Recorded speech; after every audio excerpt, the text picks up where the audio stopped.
ต้นไม้นี่ก็สนับสนุนโดยทันพลเอสมื่นแสนสองเนาะ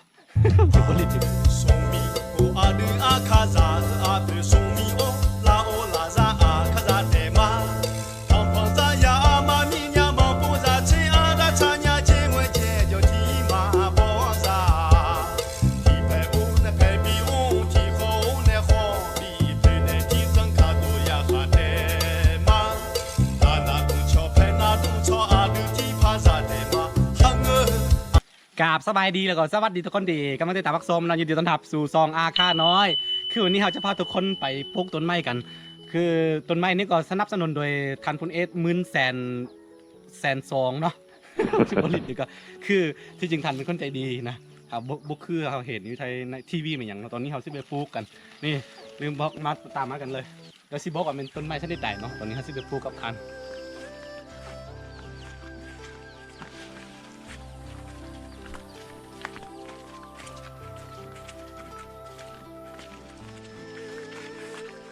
คืออย่าลืมบอกว่าช่วงนี้ก็เป็นช่วงหน้าฝนนะเป็นช่วงหน้าฝนแล้วก็เราสิไปปลูกต้นซาตัวนี้มัน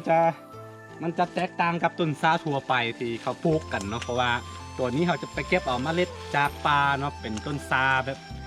สิว่ายังไงวะต้นซา450 ปีนะเป็นต้นซาใหญ่ๆอันนี้บ่แม่นว่าคือมาโนขึ้นมาว่าอายุมันทำนั่นนะคือเคยมีนักวิจัยที่เป็นของชาวศรีลังกาแล้วก็ชาวเวียดนามเขามาเคยมาวิจัยว่าต้นซานั่นเป็นอายุเราประมาณ400-500 ปีแล้วเนาะแล้วก็เขาไปเก็บเอาเมล็ดของมันมาปลูกนี่คือตัวนี้เนาะเป็นพืชเศรษฐกิจอีกอันนึงของนี่แหละชาวบ้านเขาที่ว่าพอดีมีนักลงทุนจากบนอื่นนำเข้ามาแล้วก็แบบบ่ให้แบบนักลงทุนจีนบ่มีอย่างเข้ามาเนาะถามแบบมีนักลงทุนจีนมีอย่างเข้ามาราคาแพงแต่ว่าทึกอำนาจกันทุนท้องถิ่นมีอย่างกดดันไหมกดราคาไว้นะที่จริงตัวนี้เป็นพืชที่มีราคาสูงเนาะมันจะแตกต่างลักษณะของมันก็คือมันจะแตกต่างจากอันพืชหรือว่ามันซาที่เขาปลูกกันในบ้านเนาะเพราะว่านี่ตัวนี้มันจะออกเวลาบ่ายมันจะออกดำๆแดงๆนะกันมันแดงๆไว้ตัวนี้จะมีราคาแพงเนาะเอาแค่ขั้นตามสุดๆที่เคยไปขายตอนสมัยยุควันเก่าเนาะประมาณ 3,000 บาทเนาะ900,000 คีบนะต่อ1 กิโลเนาะตัวอบแพงแล้วเนาะแต่ว่าราคาที่จริงถ้าไปขายแถวจีนมันจะสูงกว่านั้นเนาะแต่ว่าอย่างที่บอกไปเมื่อกี้แหละมันจะมีแบบอันนั้นนะจะมีแบบเนาะน่าจะเป็นมีกันกดราคากันนะแบบมีกันพุกคาดกันเนี่ยก็เลยว่าเห็นราคาตกตามที่จริงเป็นพืชเศรษฐกิจอันนึงสั้นดีของชาวบ้านเลยแหละโอเคตอนนี้เราที่โบโม่ไรไปปลูกกันเพราะว่าตอนนี้ก็ฝนตกอยู่เนาะทุกคนตามมาเลยอาจจะปลูกไว้อันนั้นเนาะดื่มเองได้เลยนะเวลาแบบเป็นอันนั้นเนาะมียอดมันยายแล้วก็จะเก็บแล้วก็ไปออกแห้งแล้วก็นั่นเนาะส่งกินเอง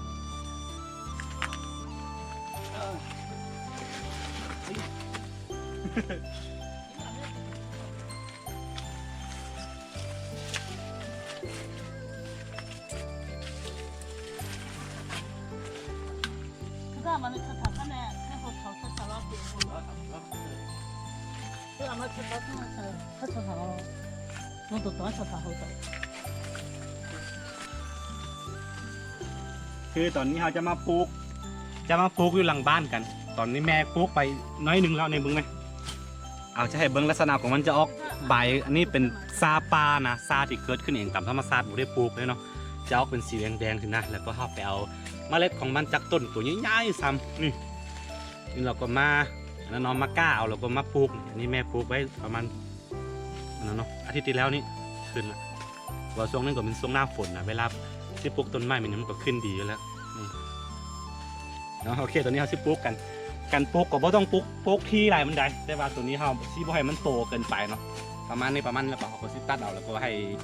ยอดของมันขึ้นมาแล้วก็เก็บเอาเด็ดเอาโอเคนี่มาทำกันหลายคนอยู่หัวอยู่หลังบ้านเนาะ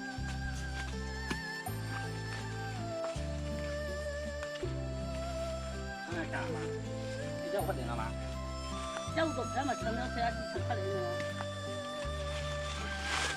อันนี้ก็เป็นต้นซาที่พอเอ๊ะข้ามาค่ะอันนี้ก็เป็นต้นซาที่พอกาไว้แต่ตอนเพิ่นยังมีชีวิตอยู่ปีที่แล้วนี่บ่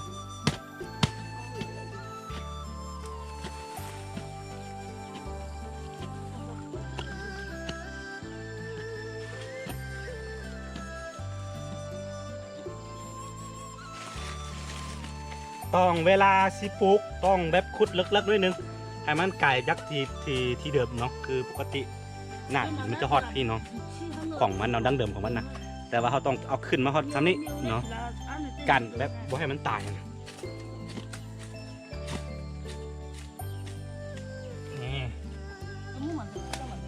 แล้วก็เฮ็ดให้มันแน่นๆมันจึงบ่ตายเนาะคือประมาณ 99% มันจะรอดอยู่แล้วทรงนี้เพราะว่าเป็นทรงหน้าฝนก็นะ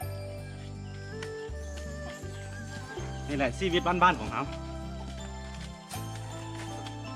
ได้ยินเสียงไก่ขันได้ยินเสียงธรรมชาติฝนตกลินปล่อยๆโอ้โหธรรมชาติพี่น้องเลยคือธรรมชาติของคนเฮาบ่มีวันที่แบบโหยหาสิ่งที่ดีกว่าตลอดอยู่แล้วนะคันเฮาบ่ฮู้จักพอนะต่อถ้าเฮาฮู้จักพอมันก็ความสุขมันก็เกิดขึ้นเองได้นะพี่น้องนะบางคนก็แสวงหาความสุขตามหาทั้งชีวิตก็บ่ค้นพบตัวเองนะว่าตัวเองต้องการเป็นอย่างนั้นนะพอดีโชคดีไปหน่อยที่เคยพูดตัวตั้งแต่น้อยเนาะเป็นคนที่เคยมีความใฝ่ฝันไว้ว่าจะกลับมาอยู่บ้านก่อนอายุ30เนาะแต่ว่าอันนี้ก็ยังหลายปีเติบประมาณ 3-4 ปีจึงพอ30ก็กลับมาก่อนกำหนดเป็นข้อดีอันนึงแต่มาใกล้นี่แหละหัวหน้าเพิ่นเนาะเดี๋ยวมาอยู่นำหัวหน้าเพิ่นเพราะว่าในระหว่างที่เฮาอายุเฮานับมือนับเพิ่มขึ้นนะอายุของแม่ของพ่อของแม่ยังกะนับมือนับไปทีเนาะมือที่ใกล้จะไปไม่ยังละเชื่อว่ายังไงกลับบ้านเก่านะง่ายๆนับมือนับถึงบ้านใกล้จะกลับบ้านเก่าแล้วนะเพราะฉะนั้นในย่ำเมื่อเขาเกินเนี่ยเมื่อทันมีชีวิตอยู่เขาต้องดูแลเขาต้องดีทำตามที่เขาความสามารถของลูกผู้หนึ่งถามได้เนาะนี่แหละนอกจากที่จะถ่ายทอดวิถีชีวิตบ้านๆแล้วก็ยังเป็นซองก็ยังเป็นแบบแนะนำคนวัยรุ่นหรือว่าคนหนุ่มคนสาวที่เข้าไปทำงานในเมืองเหมือนกันนะกลับบ้านกันทุกคนนะอย่าลืมกลับมายามบ้านบ้านคือวิมานสวรรค์บนดินหรือห้ามาร์เก็ตใช่นี่แหละ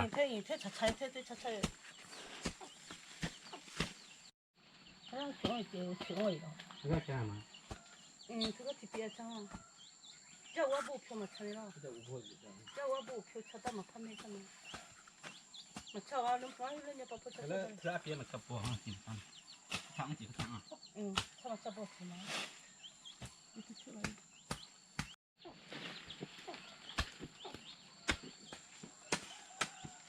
คือวันนี้เขามาปลูกประมาณ70 ต้นเนาะ70 ต้นผ่านไปอีกประมาณ 4-5 ปีก็ได้เก็บแล้วก่อนที่มันสิขึ้นสิปรุงใบอีกทีก็ใบตัวนี้มันจะล้นหมดแล้วก็จึงขึ้นจึงปรุงยอดของมันออกมาทุกคนนะนี่คือซาปา450 ปี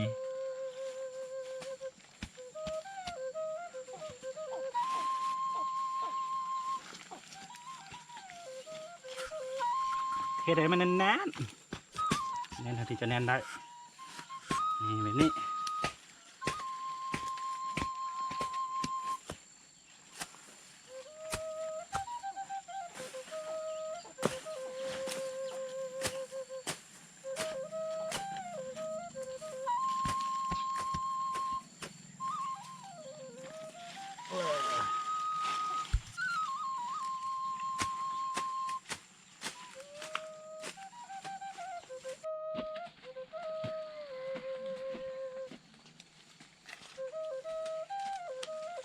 อายุ ฝนตกแล้วก็ทั้งมืน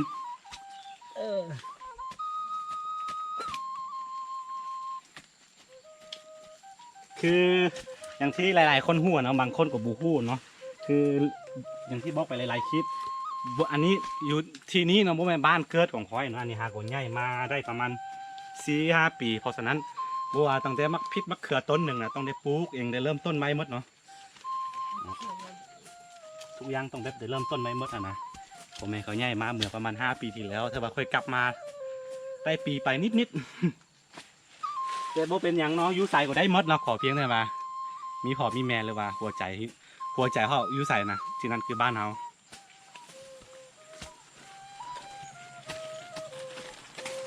นี่ครับปลูกไว้หลายอย่าง นี่มะม่วงนี่มะม่วงแล้วก็มะขามนี่คือมะขามแล้วก็นี่คือมะมีทุกคน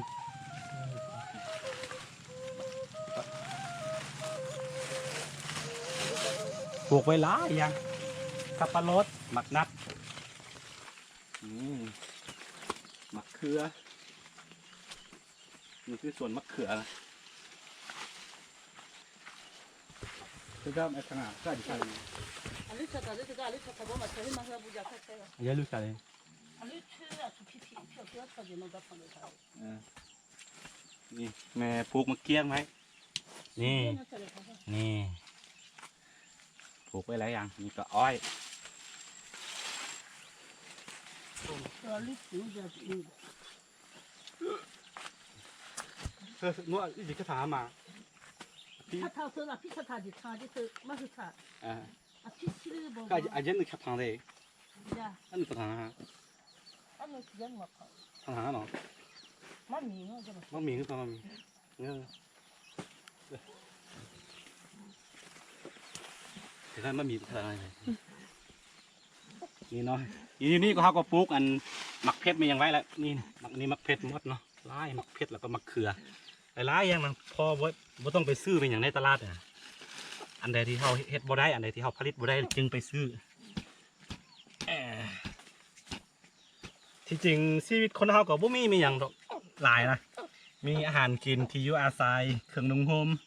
ยาปวดพยาธิประมาณนี้แหละชีวัดใจเนาะก็แค่นั้น คนเขาก็บ่ต้องกระเสือกกระสนไปแสวงหาแบบอันนั้นเนาะเกินตัวนะเกินความสามารถตัวเองเลยเอาพอเหมาะเบิ้งศักยภาพตัวเองเอาทุกคนเลยถ้าวิ่งตามแบบเบิ้งคนอื่นนะไม่ต้องเอาเฮานะไปเปรียบเทียบคนอื่นถ้ามือใดเฮาเอาตัวเองไปเปรียบเทียบคนอื่นนะบ่มีความสุขลดเสือไหมเนาะ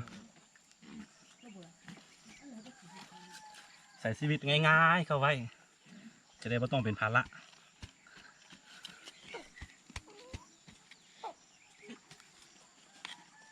นี่อันนี้ก็ขอโมบลายนิดนึงอยู่บ้านนาล่านะทุกคน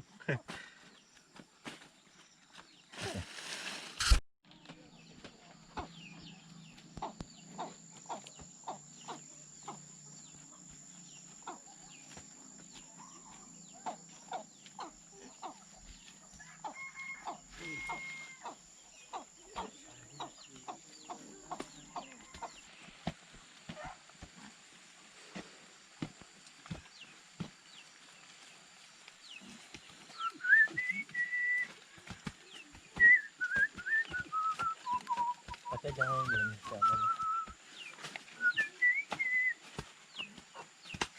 โอเคทุกคนตอนนี้ก็ปลูกแล้วเป็นทีเรียบร้อยแล้วเนาะตอนนี้ก็ฝนก็ตกมาชาพักดีเลยมาดูเดี๋ยว 네. 마흐 표만 또 사천점에 뒤다 지네 ยังนะอันนี้เขาก็ปลูกแบบหลายอย่างนะอันไหนที่กินได้นะอันไหนที่คนเขากินนะครับปลูกมัดนะปลูกแล้วก็กินมัดแล้วก็ไปขายเนาะเรือกินแล้วก็ไปขายนี่แหละชีวิตบ้านๆของเขาโอเคสำหรับคลิปนี้ก็ซีมีประมาณนี้เนาะกันผู้ใดมักแล้วก็อย่าลืมกดไลค์กดติดตามซองอาค่าน้อยเนาะเพื่อบ่ได้พลาดวิดีโอไม่จักซอกแป๊บเพื่อบ่ได้พลาดวิดีโอไม่จักซองอาค่าน้อยเนาะแล้วไว้เจอกันใหม่ในคลิปหน้าเนาะสำหรับคลิปนี้ไปก่อนทุกคนสบายดี